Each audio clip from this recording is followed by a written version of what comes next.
आनम नमो सिद्धानम नमो आयरियाणम नमो वज्रायाणम नमो लोये सवसाहुनम।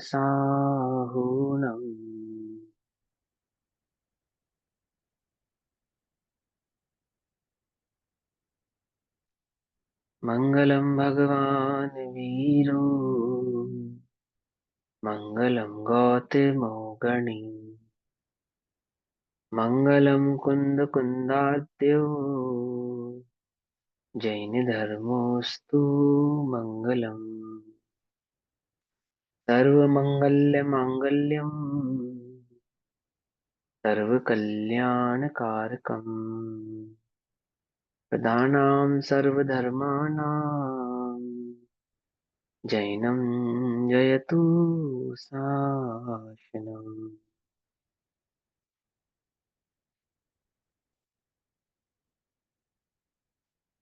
तज्जयति परं ज्योतिः समं समस्तैरनन्तपर्याये दर्पणतल इव सकला प्रतिफलति पदार्थमालिका यत्र।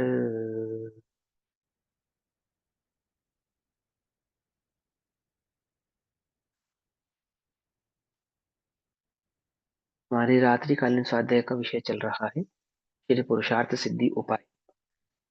समर्थ आचार्य आचार्य अमरचंद्र देव और उस पर टीका करने वाले आचार्य कल्प पंडित टोडरमल जी भी समर्थ पंडित हैं, है ना।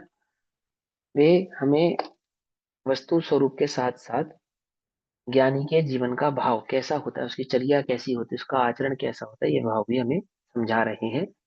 स्थूल दृष्टि वाले जीवों को सम्यक दर्शन ज्ञान चरित्राणी का स्वरूप समझाते हुए आचार्य देव कहते हैं कि जिन्हें सम्यक दर्शन की आराधना हुई है, ऐसे सम्यक दृष्टि जीवों के सम्यक ज्ञान पूर्वक सम्यक चरित्र भाव बरतता है। और वह सम्यक चरित्र भाव कैसा है कि पंच अणुव्रतों के त्याग, अणुव्रतों के साथ, यानी पांच पापों के त्याग के साथ वर्तता हुआ अणुव्रत अथवा महाव्रत रूप है। और वह अणुव्रत रूपता व्रत रूपता हुआ जो सम्यक चारित्र का भाव है वह कैसा है कि उसकी उसकी ये समझो सुरक्षा के हेतु या उस गुण को और बढ़ाने के हेतु या उन अणुव्रतों को महाव्रत में कन्वर्ट करने के हेतु गुण व्रत भी वहां पे उनका अनुपालन होता है। और उन गुण व्रतों की चर्चा के संदर्भ में तीन गुण व्रतों दो गुण व्रतों की हमने चर्चा भी की है। पहला नंबर का जो गुण व्रत है हमने उसमें जो चर्चा की वह थी देवव्रत नाम का गुण व्रत। और अब जो चल रहा है वह है अनर्थ दंड व्रत नाम का गुण व्रत। और अनर्थ दंड व्रत नाम के गुण व्रत में श्लोक नंबर 143 143 नंबर का श्लोक चल रहा है। और 161 161 नंबर का पेज है। 143 नंबर के श्लोक में तीसरे नंबर का अनर्थ दंड कहते हैं। क्या है अनर्थ दंड तीसरे नंबर का? कि प्रमादचर्या नाम का यह अनर्थ दंड है, मतलब ऐसा आचरण करना जो प्रमाद गर्भित है, आलस्य है, जिसके अंदर कोई विवेकहीन आचरण है, विवेकहीन आचरण। तो विवेकहीन आचरण भी कैसा? अनर्थ दंड, व्यर्थ का, बेमतलब का, इलॉजिकल, उसको कहते हैं। भूकनन वृक्ष मोट्टन शाड्वल दलनाम्बुचे सेचनादीनि निष्कारणं न कुर्यात् लफल कुसुमोच्चयानपि च।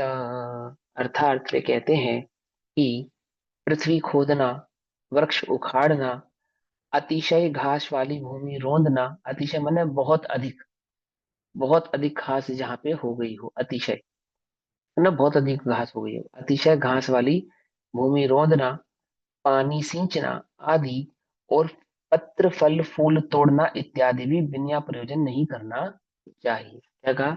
बिना प्रयोजन के, कोई प्रयोजन नहीं है, लॉजिकल, कुछ लेना नहीं देना नहीं, क्या कर रहे हैं? पृथ्वी खोद रहे हैं।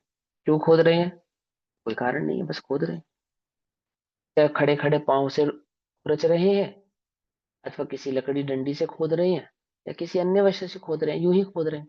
देखा होगा अपने पार्कों में छोटे छोटे बच्चे जर्नली ऐसे गड्ढा खोदते रहते हैं, छोटे छोटे बच्चे करते हैं ना ऐसा काम। लेकिन ये सिर्फ बच्चे नहीं करते हैं, सभी जो व्यर्थ का काम करने वाले प्रमादी जीवों का ऐसा ही आचरण है कि यूं ही बैठे बैठे पृथ्वी खोदना, वृक्ष उखाड़ना, वृक्ष उखड़वा दिया, क्यों उखड़वा दिया? बस ऐसे ही उखड़वा दिया, ठीक है ना। अथवा अतिशय घास वाली भूमि को रोंद दिया, उस पर चल रहे हैं, व्यर्थ ही चल रहे हैं उसके ऊपर। साफ सुथरी सड़क भी है चलने के लिए, बिना घास वाली भूमि भी है चलने के लिए, पर व्यर्थ ही चल रहे हैं उसके ऊपर। पानी सींचना अर्थात पानी वेस्ट करना, निरर्थक पानी खुला छोड़ देना, बहता रहने देना, अथवा थोड़े पानी में काम हो सकता है तो ज्यादा पानी खराब करना। इस प्रकार से आदि, आदि शब्द लगा दिया, और भी चीजें लगा दो आप। खाली बैठे बैठे बोलना, यूं ही बिना मतलब की बातें करना, बोर हो गए जी, कुछ मन नहीं लग रहा तो यूं ही किसी को फोन लगा लिया, फोन लगा के यूं ही विकथा करने लगे। सो विकथा तो अनर्थ दंड था ही, और अब अपना समय पास करने के लिए आप ऐसे ही किसी को फोन लगा के व्यर्थ की बातें करने लगे। व्यर्थ का ही मोबाइल चला रहे हैं, व्यर्थ का ही टीवी देख रहे हैं, बोर हो रहे हैं, कुछ मन नहीं कर रहा, टीवी चला लिया, उसमें क्या कर रहे हैं, चैनल पे चैनल बदले जा रहे हैं। होता है ऐसा, नहीं होता क्या है ये प्रमाद की क्रियाएं हैं। खाली बैठे बैठे हाथ हिला रहे हैं, पाँव चला रहे हैं, पाँव हिला रहे हैं, ये सब क्या है मालूम? ये सब का सब प्रमाद अनर्थ दंड व्रत है। क्या है ये? प्रमादचर्या नाम का अनर्थ दंड। अनर्थ दंड, अनर्थ, अनर्थ माने निरर्थक, बिना किसी प्रयोजन के, बिना किसी अर्थ के, बिना किसी बात के आप क्या कर रहे हैं, बस उस कार्य को किए जा रहे हैं। एक पलक भी झपकती है ना हमारी, मालूम, तो तीनों लोगों के जीवों को बाधा पहुंचती है। मालूम है ये बात? हमारी एक पलक भी झपकती है ना, पलक, ऐसे, तो जो तीनों लोगों के जीव हैं उनको बाधा पहुंचती है। जैसे समुद्र में लहर उठती है, तो एक जगह पत्थर मारो नदी में, तो लहर कहाँ तक जाती है, पूरी नदी में फैलती है। ऐसे ही हम जो क्रिया करते हैं, उस क्रिया से, हमारे शब्दों से, हमारी क्रिया से दूर तक के जीवों में क्या होता है, हलन चलन होता है। और वो हलन चलन कैसा है कि वो ट्रांसफर होता है हलन चलन, वो वाइब्रेशंस, वो वाइब्स ट्रांसफर्ड होती हैं।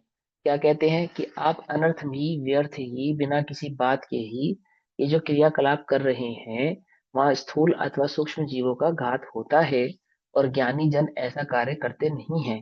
ना ही व्यर्थ में पृथ्वी खोदना, वृक्ष उखाड़ना, अतिशय घास वाली भूमि को रोंदना, पानी सींचना आदि, आदि में मैंने और भी भाव आपको बताए, और पत्र फल फूल तोड़ना इत्यादि भी बिना प्रयोजन के नहीं करना चाहिए। क्या कहते हैं, बिना प्रयोजन पृथ्वी खोदना, वृक्ष उखाड़ना, घास का रोंदना, पानी सींचना, फैलाना, पानी वे फैलाना मतलब पानी को इधर उधर बखेरना, तथा पत्ता फल फूल तोड़ना इत्यादि कोई भी कार्य नहीं करना चाहिए। गृहस्थ श्रावक अपने प्रयोजन के लिए भूमि का अनुसार विवेक पूर्वक आवश्यक कार्य करता है। वहाँ फल फूल तोड़ना भी होता है, भूमि को खोदना भी होता है, पानी भी यूज होता है, सब काम होते हैं, लेकिन आवश्यकता अनुसार, जहां जिसकी आवश्यकता है और जितनी आवश्यकता है उसके अनुसार, परंतु जिनमें अपना कुछ भी स्वार्थ ना हो। जैसे से अपना कुछ भी स्वार्थ, अपना अर्थ हो ना हो, जैसे कि रास्ता चलते वनस्पति आदि तोड़ना, भूमि खोदते चलना इत्यादि व्यर्थ के काम नहीं करना, इसे ही, उसे ही प्रमादचर्या अनर्थ दंडवत त्याग कहते हैं। आई बस समझ में? तो ये समझा रहे, कब समझा रहे हैं ये बात? आज से लगभग 1000-1500 साल पहले समझा रहे हैं ये बात। आपको मालूम, जब हम छोटे थे ना, टीवी में एक ऐड आता था कि वो नल खुला छोड़ दिया और हम टूथपेस्ट कर रहे हैं या शेविंग कर रहे हैं, है ना, दूरदर्शन पे आता था ये ऐड, है ना। तो गवर्नमेंट कहती थी कि आप यूं ही जो है नल खुला ना छोड़े, पानी बचाए, जल है तो कल है, आदि आदि, है ना। अब देखो अनर्थ दंड सिखा रहे हैं वो आपको कि भैया आप बिना मतलब के पानी का वेस्टेज मत करो, अथवा बिना मतलब के रिसोर्सेज का यूज मत करो। रेड लाइट पे खड़े हो, आप क्या कर दो, गाड़ी बंद कर दो। क्यों? क्यों बंद कर दो? तो पोल्यूशन फैलाता है ना, आपकी गाड़ी का पेट्रोल खर्च होता है, आदि आदि, ये भाव समझाते हैं वो आपको। अब ये समझो, आज से 1000-1500 साल पहले, 2000 साल पहले भी जो ग्रंथ रचना की गई आचार्य देव, उसमें क्या हमको समझा रहे हैं कि एक जो एक विवेकवान जीव होता है, उसका जीवन कैसा होता है कि वो जो उसके रिसोर्सेज है ना, उस जीवन को यापन करने के लिए हवा पानी बिजली आदि का जो इस्तेमाल करता है, अग्नि आदि का, क्या नहीं करता, व्यर्थ ही, व्यर्थ ही, बिना प्रयोजन के उनको यूज करता नहीं है, वेस्ट नहीं करता है, यूज नहीं करता है। किस अपेक्षा से? कि उसको मालूम है कि वहां जल भी जीव है, अग्नि भी जीव है, वायु भी जीव है, पृथ्वी भी जीव है, वनस्पति भी जीव है। जीव ही जीव का भोजन है। क्या कहा? समझ में आई बात? जीव ही जीव का भोजन है। वो व्यर्थ ही जीवों को हानि पहुंचाए, घात करे, ये उसको अच्छा नहीं लगता।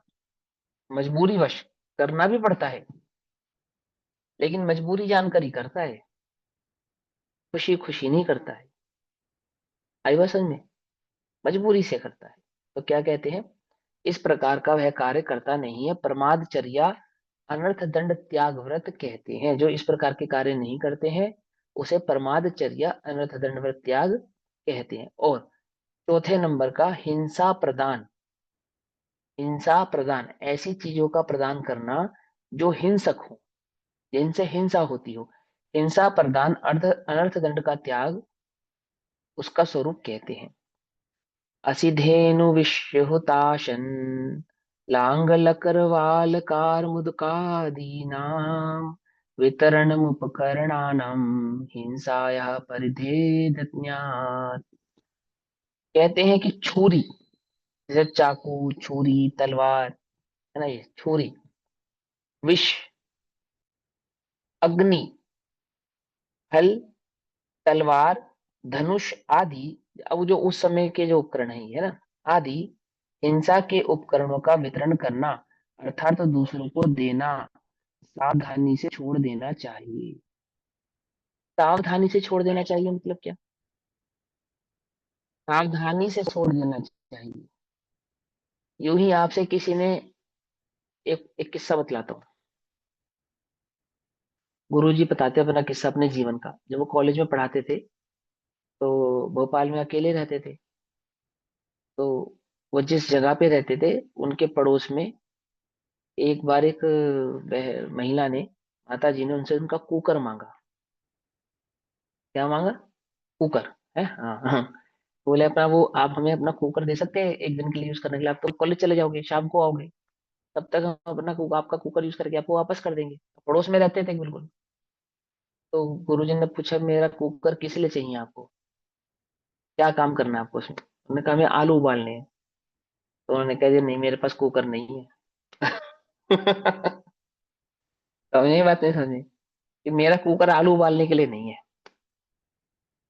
आई बात समझ में? कितनी छोटी सी बात है भाई, कुकर दे देते कोई बात नहीं, लेकिन नहीं, मेरा कुकर आलू उबालने के लिए नहीं। अब वो कोई और कार्य के लिए चाहिए होता तो भी मैं समझता, लेकिन मैं आलू उबालने के लिए तो कुकर आपको दे सकता नहीं। आई बात समझ? ये बात यहाँ समझा रहे हो। वो कहते हैं कि आपके घर में छोटी मोटी ये छुरी है, आप किसी को दे रहे हो, सावधानी पूर्वक छोड़ देना चाहिए। क्या मतलब? यूं ही किसी को वह दे देनी नहीं चाहिए। पड़ोसी मांगे नहीं देनी चाहिए। क्यों नहीं देनी चाहिए?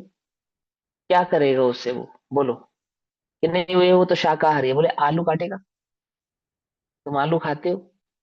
तुम बैंगन खाते हो? तुम प्याज खाते हो?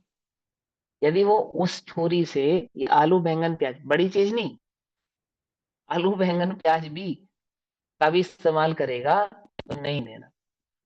इतना विवेक, इतनी सावधानी उस जीव को होती है। क्या कहते हैं, चौथा हिंसा व्रत है अनर्थ दंड नाम का, हिंसा प्रदान नाम का अनर्थ दंड। व्यर्थ ही, व्यर्थ ही क्यों देना? अपना हल, विष, विष, विष रखते तो घर में विष, मालूम विष क्या होता है? नहीं मालूम होगा भैया। पुराने जमाने में नीला थोथा रखा जाता था घर के अंदर। नीला थोथा है, बड़े बुजुर्गों को मालूम होगी बात। और नीले थोते जैसी एक दो चीजें और होती हैं, तो उसकी पोटली बना के अनाज के अनाज के उसमें रख दो, तो उसमें जीव नहीं होते, है ना। और नीला थोता क्या है, वो अगर उसके कुल्ले कर लिया जाए ना तो दांत का दर्द ठीक हो जाता है। लेकिन अगर उसको पी लिया जाए, गलती से अंदर चला जाए, तो आपकी बहुत अच्छी तबीयत खराब हो सकती है, जान भी जा सकती है। इतना वो जहरीला रहता है। ठीक। तो कुछ लोग एक दूसरे से जहर मांग लिया, विष मांग लिया, इस प्रकार का विष जो घर में रखा करते थे लोग जनरली। क्यों? क्यों? कि किसी खाने की वस्तु में मिलाकर किसी चूहे को, सांप को, बिच्छू को खिला दिया, किसी जानवर को दे दिया तो, है ना। अथवा है तो वह हिंसक ही, विष तो विष ही है ना। तो क्या कहते हैं कि इस प्रकार की वस्तु, अग्नि, अग्नि व्यर्थ ही किसी को अपने घर से अग्नि भी नहीं देना, ये कह रहे हैं। कितनी सावधानी रखना कि जो उपकरण हिंसक हो सकते हैं, क्या क्या उपकरण हिंसक हो सकते हैं, क्या क्या हो सकते हैं, आपने सुना होगा बड़े जैनियों के घर में, बड़े पुराने जमाने में तरबूज या सीताफल, इनका सेवन नहीं करते थे। तो क्यों नहीं करते थे? बोले ये इनका साइज बहुत बड़ा होता था, तरबूज बड़े साइज का आता था और सीताफल भी बहुत बड़े साइज का आता था। तो बड़े साइज के की वनस्पतियों को संहारने के लिए, सुधारने के लिए बड़े साइज का चाकू रखना पड़ता था। समझे या नहीं समझे? और वो बड़े साइज का जो चाकू है, वो कैसा है? हिंसक भाव वाला है। हिंसक भाव वाला है, इसलिए वो बड़े साइज का चाकू नहीं रखने के कारण वो भक्ष्य नहीं, अभक्ष्य नहीं है। बड़ा सीताफल अभक्ष्य नहीं है, अथवा तरबूज अभक्ष्य नहीं है। लेकिन वो नहीं रखते थे, क्यों नहीं रखते थे, क्यों नहीं खाते थे, या उसका सेवन क्यों नहीं करते थे? कि वो बड़े साइज का चाकू नहीं रखना हमें वहां पर अपने घर के अंदर। तो कुछ लोग इतना भी विचार करते थे, इतना भी विवेक करते थे। अथवा अपने घर की लाठी डंडा, ये सब क्या नहीं देते थे किसी को, देते नहीं थे। तो देना ना पड़े, कोई मांगे नहीं। तो जैनियों ने इसके लिए एक बहुत अच्छा उपाय निकाला। क्या उपाय निकाला? कि अपने घर में ना बड़ा चाकू रखते थे, ना डंडा रखते थे, ना तलवार रखते थे, ना लाठी रखते थे, ना विष रखते ही नहीं। क्या समझे? मालूम, समझ में ही बात? आज भी जैनियों के घर में व्यर्थ की लाठी नहीं मिलेगी आपको। क्या कहा? ये लाठी डंडा, हथियार, बड़े हथियार, ये जैनियों के घर में होते ही नहीं। आपने देखा होगा ट्रेंड है, लोग अपने अपनी गाड़ियों में हॉकी रख रख के चलते हैं। मैंने बहुत जगह देखा ये ट्रेंड। जैनियों की गाड़ी में नहीं होती। जैनी लोग अपने पास हथियार नहीं रखते। क्यों नहीं रखते हथियार? या ऐसी कोई चीज नहीं रखते जो हथियार बनाई जा सकती है, इन जनरली, जिसको एक हथियार की तरह प्रयोग किया जा सकता है, नहीं रखते। एक साधारणता ही उनकी मानसिकता में ये बात बैठ गई है। क्यों? कि हमें हिंसा करनी भी नहीं, और ऐसी वस्तु भी नहीं रखनी जिससे हिंसा की किसी भी प्रकार से अनुमोदना हो सकती हो, संभव हो।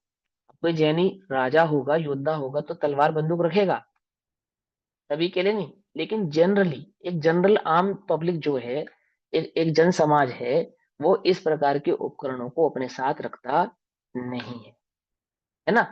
कुत्ते को भी भगाना होता है तो दूर से भगाने की कोशिश करते हैं, पूरी कोशिश करते हैं कि उसको लाठी मारनी ना पड़े, सिर्फ दूर से ही लाठी बजा के भगा दिया जाए तो अच्छा है। आती है बात? समझ में नहीं आती?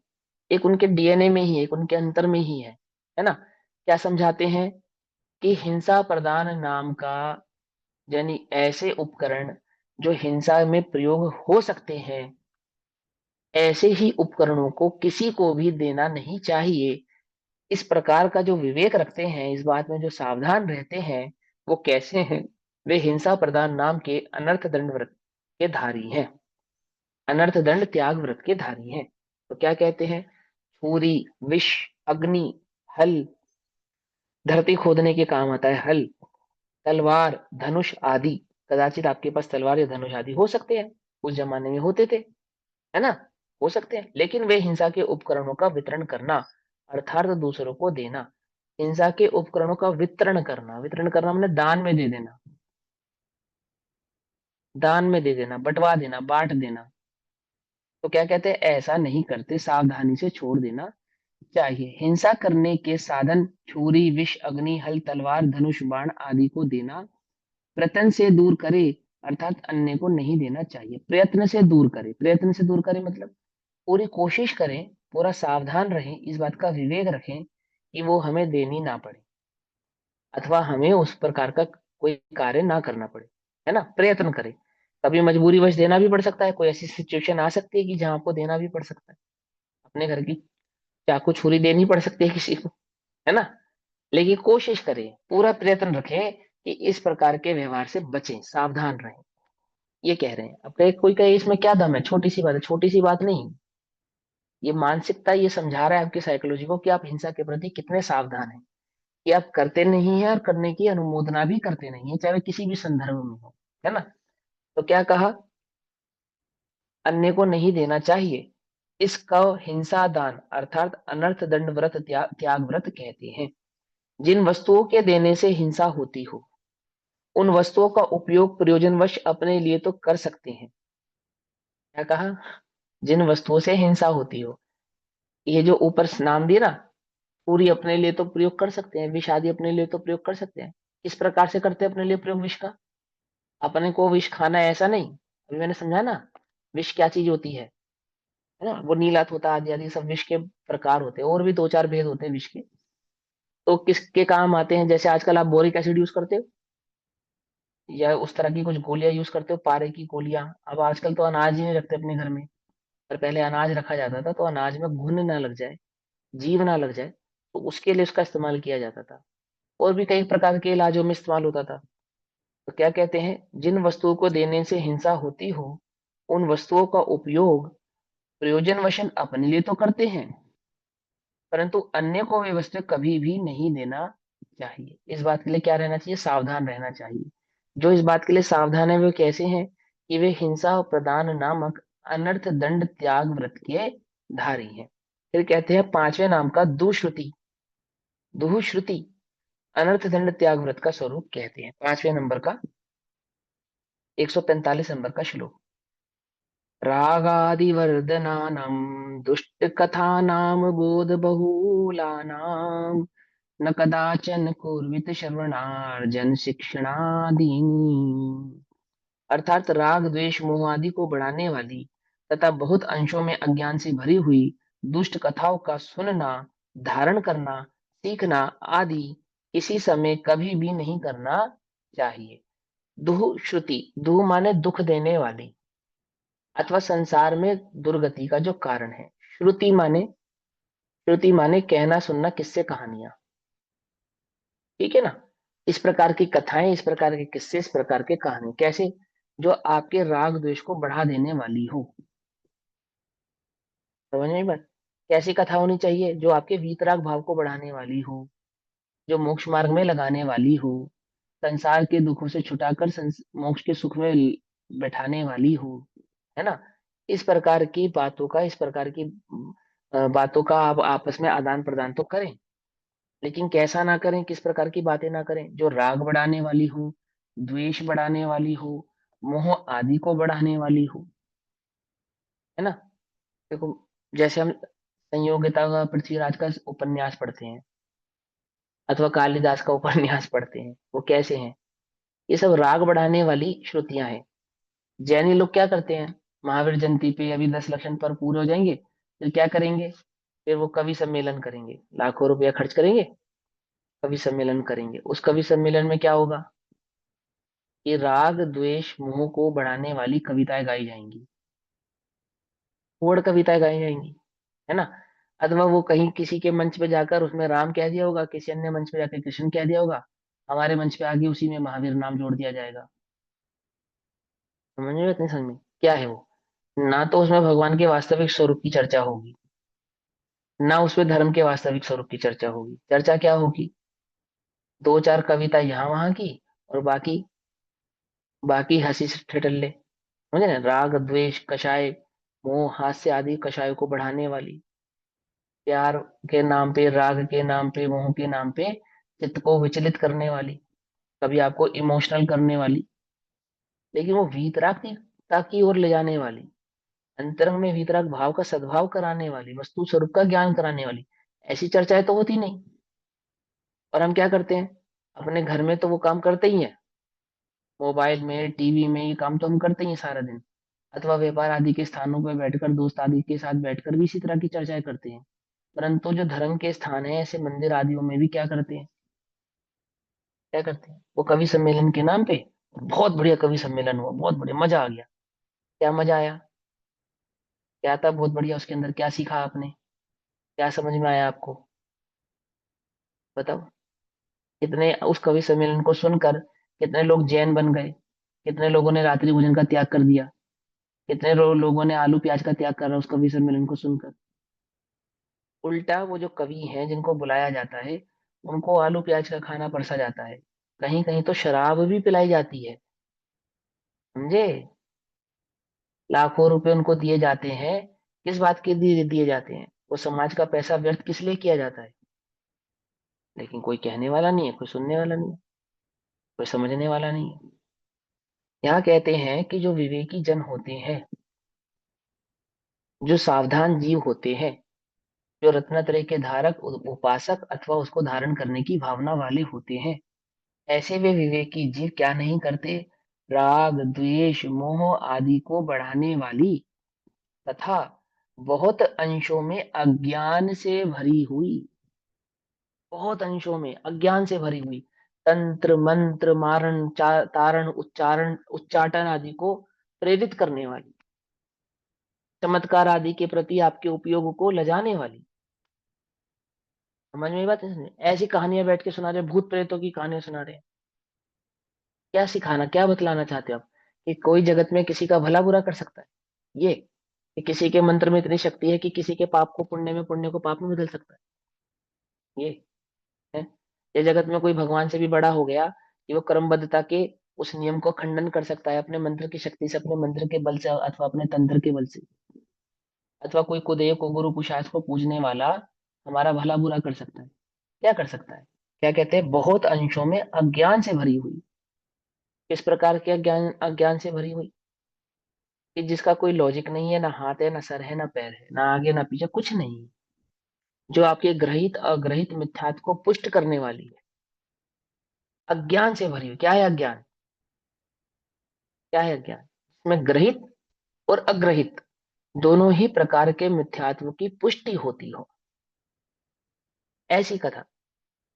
सुबह जाते समय मंदिर में उल्टा साथिया बना देना चाहिए, अमुक जगह पर नारियल रख देना चाहिए, अमुक जगह पे जूता रख देना चाहिए, अमुक जगह पे जल चढ़ा देना चाहिए, अमुक शेखर जी से जाके मिट्टी ले आनी चाहिए। क्या करना चाहिए फिर? उस मिट्टी का फिर अपने घर के किसी स्थान पर रख देना चाहिए।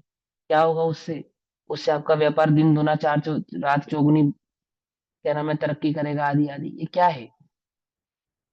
क्या है ये है बहुत अंशों में अज्ञान से भरी हुई कथा। अज्ञान ही अज्ञान है इसके अंदर, अज्ञान ही अज्ञान है। वे भगवान जो ये बतला रहे हैं कि इस ये जो धरा है, ये जो संसार है, ये दुख का सागर है, दुख का सागर है। जहां देह अपनी नहीं तहां ना अपना कोई, वो भगवान तो ये बतला रहे हैं।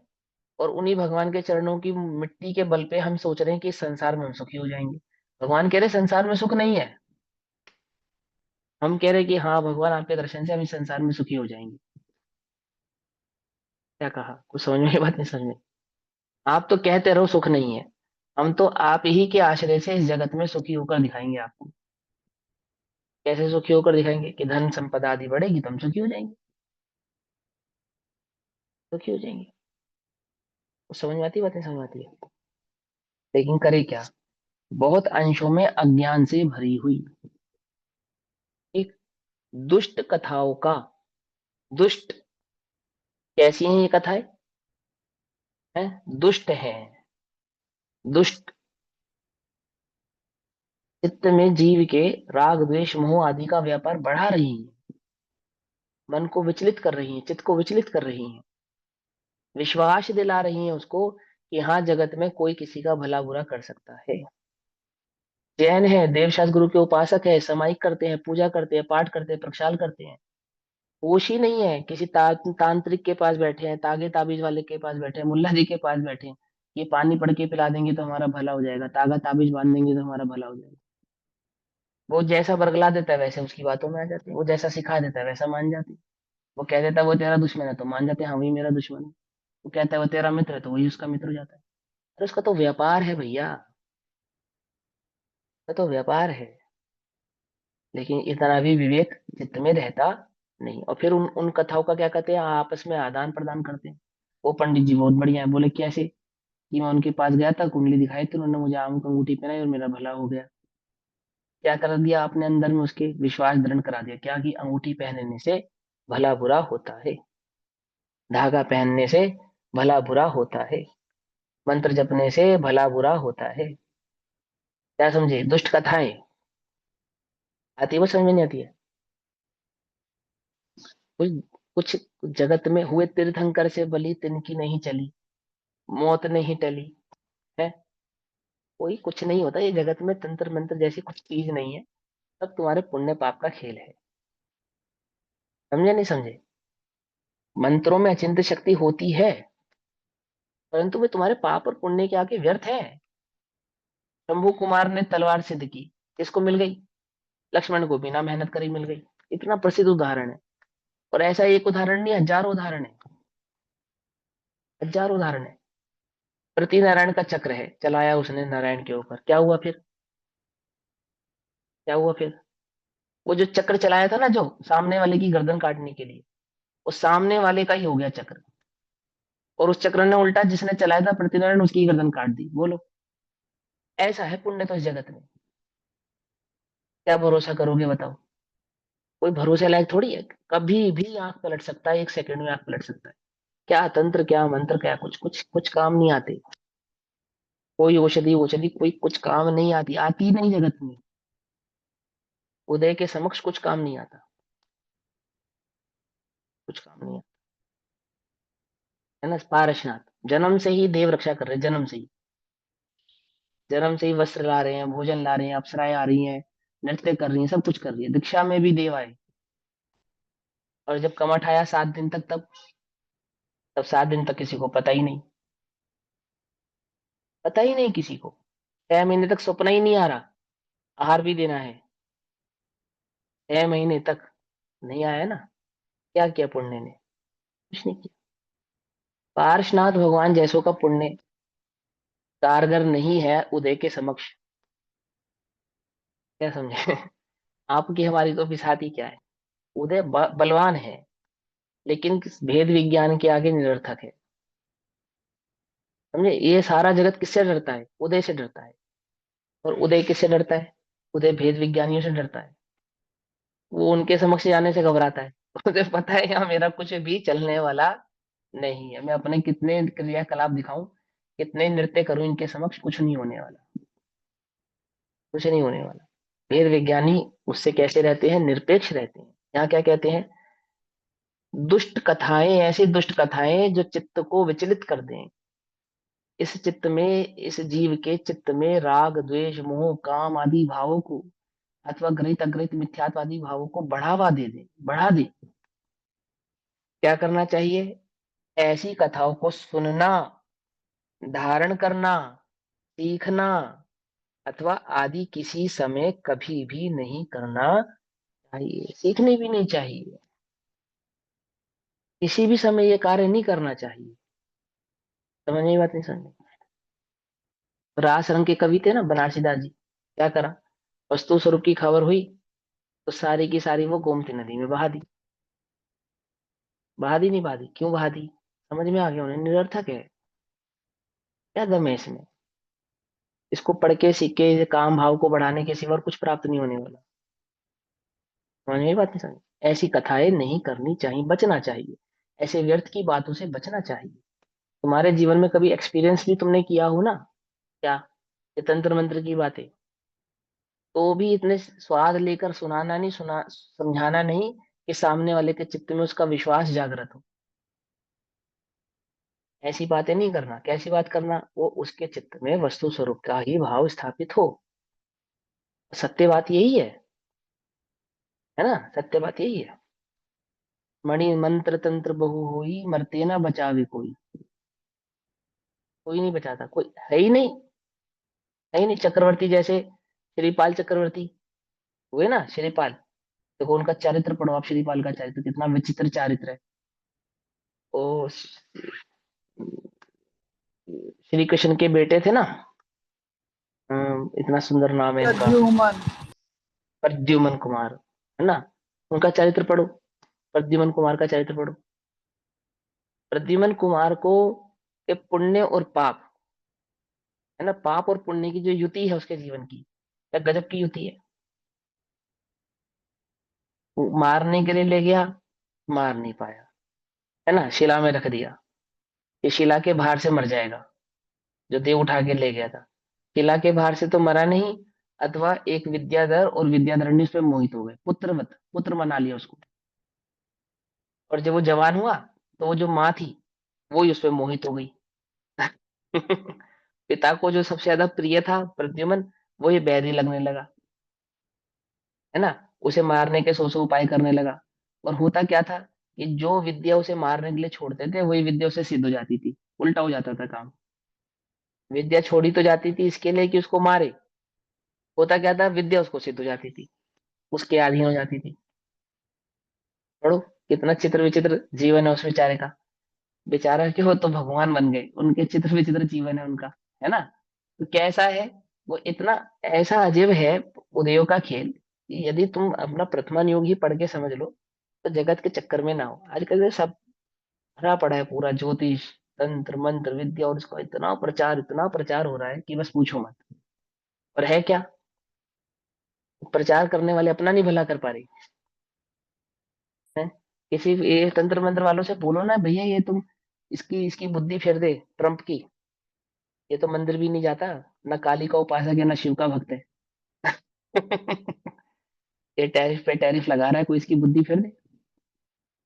पाकिस्तान के किसी जनरल कर्नल का दिमाग फेर दे कि वो परमाणु बम हिंदुस्तान की जगह पाकिस्तान पे ही फोड़ दे। बुद्धि भ्रष्ट कर सकता है ना, पागल कर सकता है ना। कुछ नहीं है, कुछ सब कहने की बात ये है, जिसके जिस समय जैसा कर्म का उदय आना है, तीव्र अथवा मन, और उसमें जिसमें जिसको जिस प्रकार से निमित्त बनना है वो बनता है, बनता है। ऐसे ही विचित्र है, ऐसी विचित्र है लीला कर्मों की। समझना चाहिए, क्या कहते हैं, इस प्रकार की कथाओं को बढ़ाना नहीं चाहिए, सुनना नहीं चाहिए। धारण, धारण धारण करना माने याद नहीं रखना चाहिए, ऐसा कह रहे हैं। ठीक। मिथ्यात्व सहित राग द्वेष वैर भाव मोह मदादि बढ़ाने वाली कुकथाओं का श्रवण तथा नवीन कथाएं बनाना, झूठी झूठी कथाएं बनाना, काल काल्पनिक कथाएं बनाना। इस प्रकार की काल्पनिक कथाएं बनाना जिससे सामने वाले के चित्त में ये राग द्वेष मिथ्यात्व वैर भाव आदि की भावना पुष्ट होती हो, इस प्रकार की कथाएं जो बनाना, उसका कह रहे हैं, है ना। कथाएं बनाना, वाचना वगैरह कभी भी नहीं करना चाहिए। इसे ही दुःश्रुति अर्थात अनर्थ दंड त्याग व्रत कहते हैं। समझे, इसी इसी भावना का नाम क्या है, दुःश्रुति नाम का अनर्थ दंड त्याग व्रत। जो कथा सुनने से पढ़ने से और सीखने से विषयादि की वृद्धि होगी, मोह बढ़ेगा, और अपने तथा पर के परिणामों में संकलेश होगा, ऐसी राजकथा, चोर कथा, भोजन कथा, स्त्री कथा इत्यादि कथाएं कहनी या सुननी नहीं चाहिए। समझ लो प्रकट, इस प्रकार की कथाएं कहना सुनना नहीं चाहिए। अब महाहिंसा का कारण और अनेक अनर्थ उत्पन्न कराने वाले जुए का भी त्याग करना चाहिए। ठीक। महासप्त व्यसन में जुए का त्याग कराया ही था, फिर यहाँ गुण व्रतों में भी इस जुए की बात को कह रहे हैं।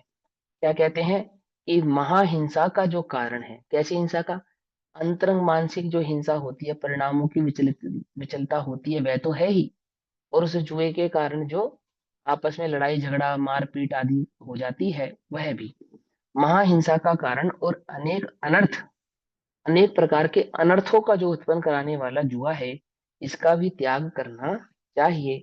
146 146 नंबर का श्लोक है, सो कहते हैं,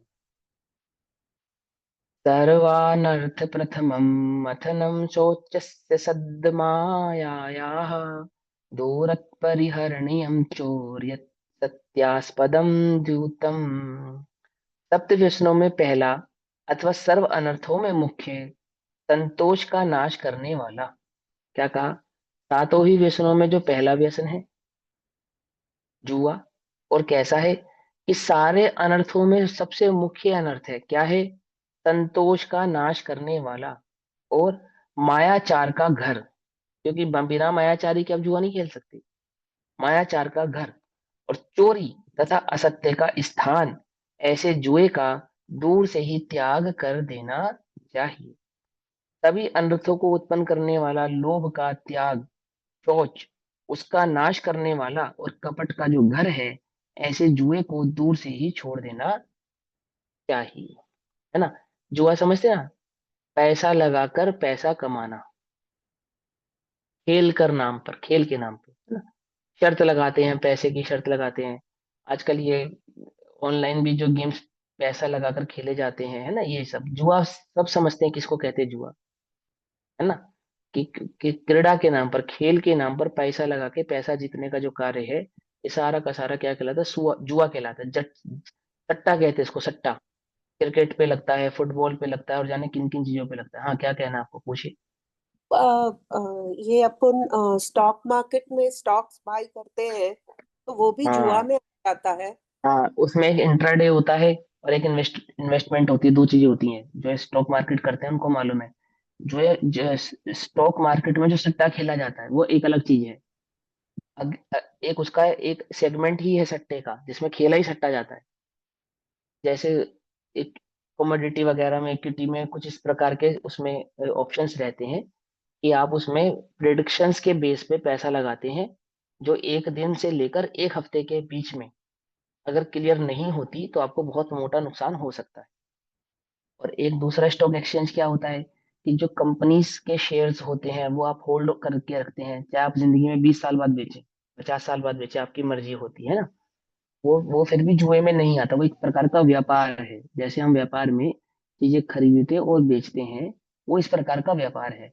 लेकिन जो स्टॉक मार्केट में है ही सट्टा, सट्टा बाजार है वो, जो एक दिन से लेकर एक हफ्ते तक के बीच का, उसके अंदर एक इंट्राडे कहते हैं उसको, जो भी कहते हैं ना, उस प्रकार का रहता है। वो पूरा का पूरा स्टॉक मार्केट क्या है? सट्टा ही है। और बर्बाद होने वाले वो लोग उसी में बर्बाद होते हैं, और चीजों में बर्बाद नहीं होते। कंपनीज के जो आप शेयर खरीदते हैं, उसमें जो इन्वेस्टमेंट के तौर पे आप पैसा लगाते हैं, उसमें लोग इतने बर्बाद नहीं होते। बर्बाद होने वाले की कहानी एक ही है कि उसने स्टॉक मार्केट के अंदर इंट्राडे खेला है, कमोडिटी खेली है, कलर्स खेले हैं, और भी बहुत सारे ऑप्शंस होते हैं उसके अंदर।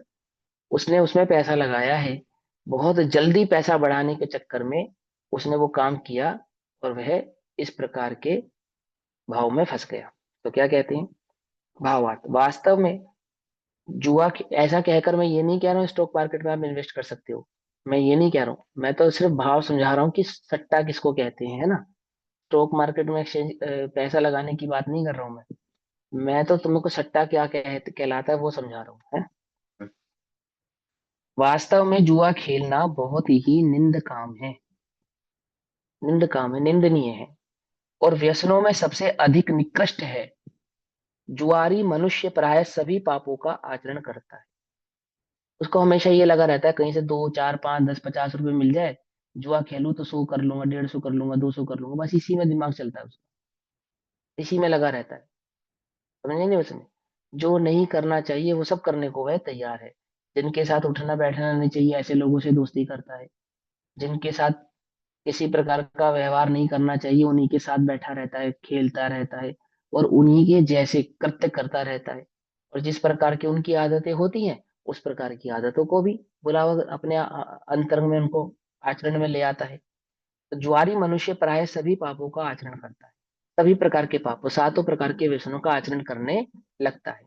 अतः जुए का त्याग अवश्य करना चाहिए। अनर्थ दंड त्याग वाले को जुए का भी त्याग करना चाहिए। जिसका अनर्थ दंड त्याग है, तो हालांकि वह सप्त व्यसन में हो चुका है, लेकिन यहाँ फिर से एक बार और अलग से उसका त्याग कराने की भावना कही जा रही है। फिर कहते हैं अनर्थ दंड त्याग व्रत का विशेष, कहते हैं तो उसका विशेष भाव समझाते हैं। एवं विद्यम परमपि ज्ञात्वा मुञ्चयनर्थ दंड यः तस्यानि शमनवद्यं विजयमः महिंसा व्रतम लभते। जो मनुष्य इस प्रकार के दूसरे भी अनर्थ दंड को जानकर त्याग करता है, जो अन्य अनर्थ दंड हैं, अनर्थ निरर्थक कार्य हैं, जो हमने कहे उनसे भी अलग जो और अन्य अनर्थ कार्य हैं, निरर्थक कार्य हैं, उनका त्याग करता है, उसके निर्दोष अहिंसा व्रत निरंतर विजय को प्राप्त करता है। अर्थात उसका जो अहिंसा व्रत है वो हमेशा कैसा रहता है? निर्दोष रहता है, सदैव बना रहता है, विद्यमान रहता है। समझ बस, उस हिंसा व्रत का कभी क्या नहीं होता? खंडन नहीं होता है, और सहजता से उसका अनुपालन होता रहता है। जो मनुष्य इस प्रकार दूसरे भी बिना प्रयोजन पाप बंद करने वाले अनर्थ दंड को जानकर छोड़ देते हैं, प्रेम ही छोड़ देते हैं, ये जानकर कि इसको करने से क्या है?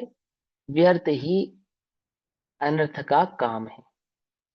इसी जीव की हिंसा हो रही है वह तो है ही, जो समय आदि को पास करने के लिए आप अपने चित्त की हिंसा कर रहे हैं वह भी अपने उपयोग की जो हिंसा कर रहे हैं ना अनर्थ दंड के कार्यों में, व्यर्थ के कार्यों में। ऐसे कितने सारे काम है जो व्यर्थ के आप करते हो सारे दिन में, मालूम है ना आपको या नहीं मालूम? व्यर्थ के बहुत सारे काम है, और कुछ नहीं है तो सो जाते हैं। तो क्या हो रहा है ये सोना, ये प्रमाद को बढ़ाने वाला है। खाली बैठे बैठे कुछ खा लेते हैं, ये क्या है, ये रोगों को बढ़ाने वाला है। सही बात समझ में? माने ज्ञानी जीव तो किसी भी प्रकार से समय बचाकर अपने उपयोगों को स्वभाव में स्वरूप में लगाने की कोशिश करते हैं। जितना समय मिले, जैसे समय मिले, जैसे भी बन सके अपने उपयोगों को स्थिर करने का प्रयास करते हैं। अज्ञानी क्या करता है? अज्ञानी उसको व्यर्थ करता है, कभी कहीं कभी कहीं कभी कहीं कभी कहीं। पांच इंद्रिय के विषयों में कहीं ना कहीं अपने उपयोग को चित्त को लगाकर क्या महसूस करता है? शांति महसूस करता है। एक वो बीच में एक वो चला था ना,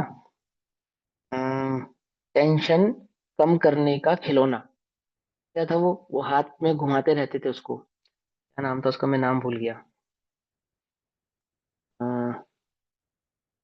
टेंशन कम करने का खिलौना, एक एक घुमाने वाला एक खिलौना चला था, लोग उसको घुमाते रहते थे हाथ में पकड़ के। क्या है वो? बोलो, हाँ, चिंता कम करने फिजिट का। टॉय, उसको फिजिट हाँ, टॉय। Fidget toy. हाँ, फिजिट टॉय था ना, ऐसा कुछ घुमाने वाला है। फिजिट था या कुछ और भी नाम था उसको, बट इस टाइप का ही था, फिजिट टाइप का ही कुछ था वो। तो क्या है वो? आपकी चिंता को कम कर रहा है, ये व्यर्थ के काम कर रहा है, अनर्थ दंड, बस उसको कहीं ना कहीं अपने उपयोग को लगाए रखना है, कहीं और नहीं तो इस काम में लगाए रखना है। आई बात समझ में? मन रूपी भूत को किस कोई ना कोई काम देते रहना चाहिए, नहीं तो क्या करेगा, तुम्हें खा जाएगा। सुनिए कहानी है। तो कहते एक व्यक्ति को एक बार एक भूत सिद्ध हो गया, प्रेत भूत सिद्ध हो गया। तो जिसने उसको सिद्ध कराया ना, जिस बाबा ने, उसने कहा कि देख भाई, इसको कोई ना कोई काम देते रहना, अगर ये खाली रहेगा तो तुझे ही खा जाएगा। समझे? तो उसने जो जैसे जैसे जो जो काम थे, पहले तो उसने सारे काम करा लिए। अब कितने काम करा लेगा, कितने कितने काम होंगे अपने जीवन में, एक दिन, दो दिन, तीन दिन, सात दिन, आठ दिन बीत गए, सारे काम हो गए। अब वो भूत का काम दो, तो वो कहे कि काम तो है नहीं, बोले काम नहीं तो मैं तुझे खाऊंगा। समझे नहीं समझे? तो वो बाबा के पास भागा कि बाबा, मेरे तो, मैं तो गया 7 दिन में मेरे तो सारे काम खत्म हो गए, मकान हो गया, बीवी आ गई, पैसा आ गया, सब कुछ हो गया, मुझे कुछ काम ही नहीं है, मैं करूँ कैसे, क्या काम करूँ? तो बाबा ने कहा कोई बात नहीं, घबरा मत, बुला भूत को। आया भूत, इसके आंगन में एक खंबा गाड़ दे, ठीक है, और जब तक मैं तुझे दूसरा काम ना दूं, इस पे चढ़ता रहे और उतरता रहे, चढ़ता रहे और उतरता रहे।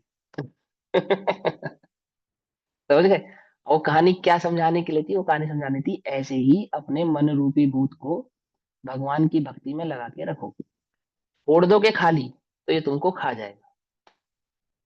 आई वो समझ में? अब हम ये कहते हैं कि जिन्हें वस्तु स्वरूप की खबर है, जिन्हें तत्व की खबर है, वे अपने मन रूपी भूत को व्यर्थ के कामों में लगाते ही नहीं है, आवश्यकता ही नहीं है। वह तो बल्कि उस भूत को बचाना चाहते हैं काम से, कि तुझे काम ना मिले तो ज्यादा अच्छा है। क्यों? हम अपना काम करेंगे ना। क्या कहा? तेरे पास कोई काम ना हो, इससे बढ़िया क्या बात है? क्योंकि फिर हम अपने मन के भूत को अपने काम में लगाएंगे, अन्य के काम में क्यों लगाएंगे? तो अनर्थ ही, व्यर्थ ही अपने उपयोग को क्या नहीं करना चाहिए, भ्रष्ट नहीं करना चाहिए, उसको भ्रष्ट होने से बचाना चाहिए, है ना? तो क्या कहते हैं, जो मनुष्य ज्यादा ज्यादा बातचीत करने वाले लोग आते हो, व्यर्थ की बात करने वाले आते हो, विकथा करने वाले लोग आते हो ज्यादा, तो उनके सामने भोंदू बन जाओ, बिल्कुल बेवकूफ, हमें कुछ पता ही नहीं। वो वो ही तुम्हारे पास आने से कतराने लगे, इसे तो कुछ नहीं पता, इससे बात करने का कोई फायदा नहीं। हम भी चाहते हैं कि तुम हमारे बारे में ऐसे ही सोचो कि हमें कुछ नहीं पता, और हमसे बात करने का कोई लाभ नहीं है। क्या कहा? समझ नहीं बात? अब थोड़ा बुरा लगे किसी को तो लगे, करे तो करे, क्या करे? किसी न किसी से तो अपने प्रकार से अपने उपयोग को बचाना ही है ना, बचाना ही है ना। क्या क्या बोलो, क्या करें? सामने वाले को मनाने के चक्कर में अपने उपयोग को भ्रष्ट करें? क्या करें? बड़ा काम क्या है जगत में? अपना, ठीक है। अपना काम बड़ा है। बड़ा काम क्या है सोचो। सांसों का तो कोई भरोसा नहीं, कभी भी बंद हो सकती है। अपना काम करने से पहले रुक गई तो फिर क्या होगा? ये बातें तो चलती रहेंगी, ये तो कभी अंत होती नहीं है। काम भोग बंधन की कथा में तो व्यक्ति ने वृद्धि वृद्धि की है, उन्नति उन्नति की है, तरक्की तरक्की की है।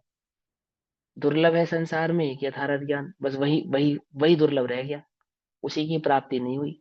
सबकी सुनी अनुभूत परिचित भोग बंधन की कथा, वो तो सभी की है अनुभूति, उसमें क्या है, उसको क्या सिखाना, क्या समझाना, क्या उसके उपाय बतलाना, क्या उसको सिखाना कि क्या करना, कैसे नहीं करना, सिखाना पड़ता है क्या किसी को?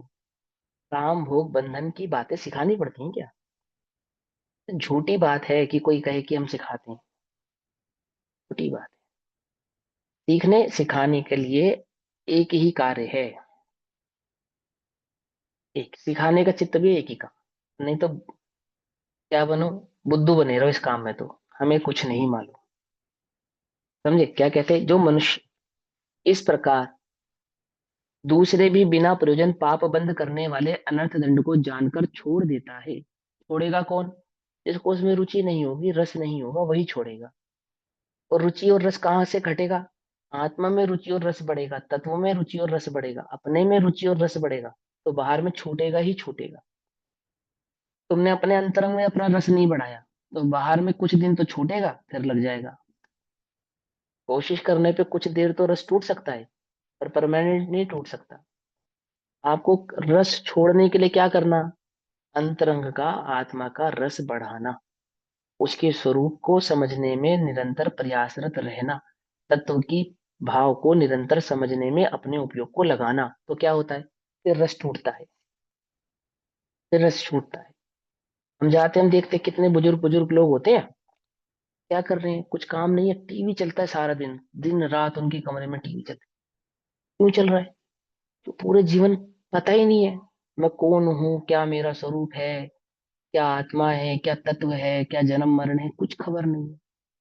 तूने अब कुछ किया ही नहीं, अब सारा जीवन क्या करना है? अब सारा जीवन भी उपयोग को भ्रष्ट किया था, अब अंत समय भी उपयोग को भ्रष्ट कर रहे हैं। कोई बताने वाला नहीं, कोई पढ़ाने वाला नहीं, कोई सुनाने वाला नहीं, कोई समझाने वाला नहीं, और जीवन भर समझा नहीं, समझा नहीं।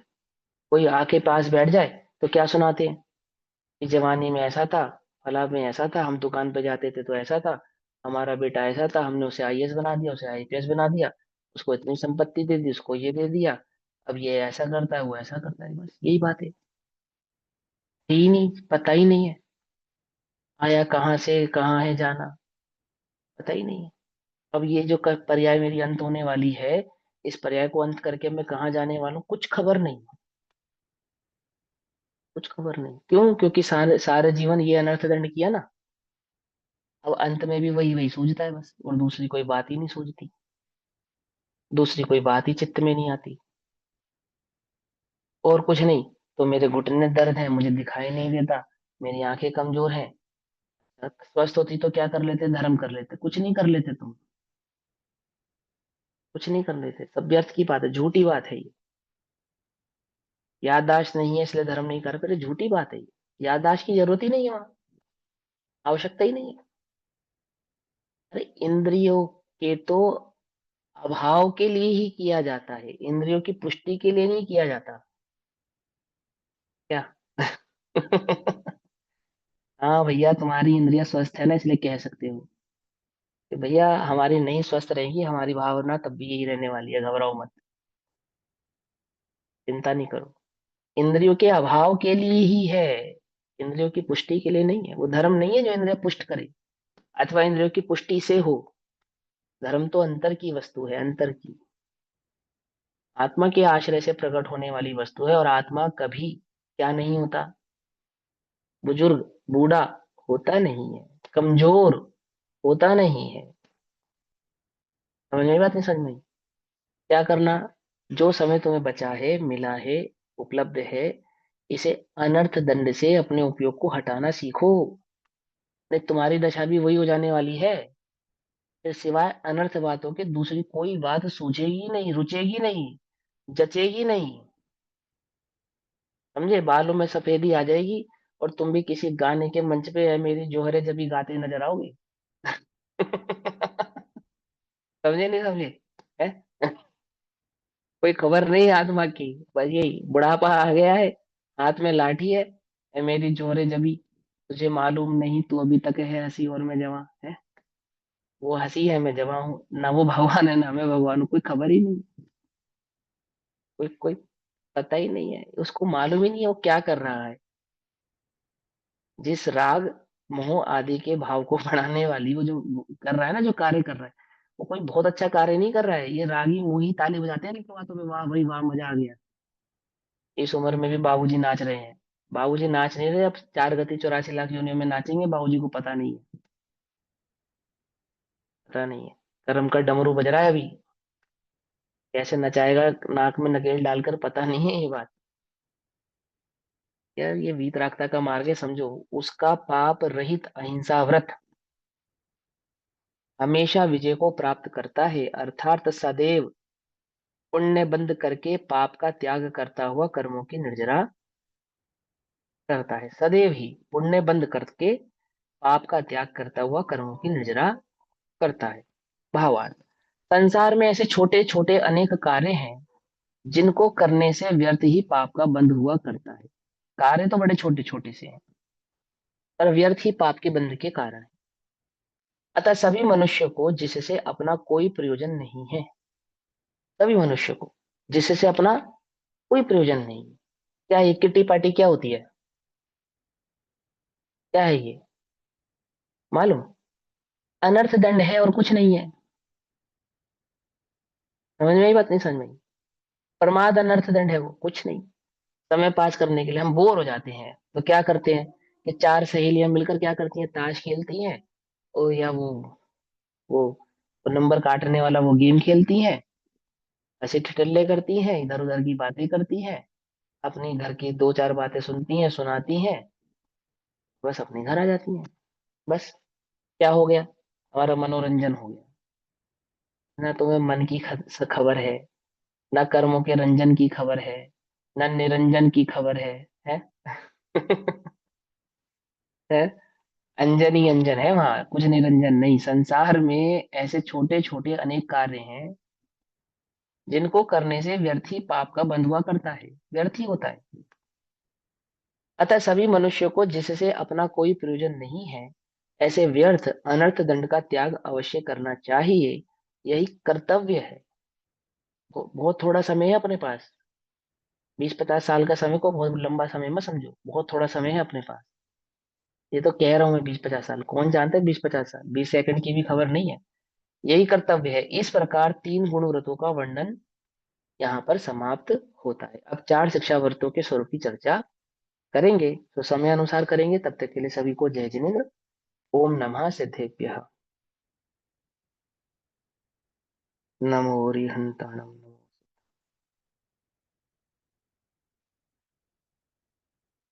निज निधि निज में बताई, यह अनंत उपकार है। उसके लिए जिनवाणी माँ को वंदना शत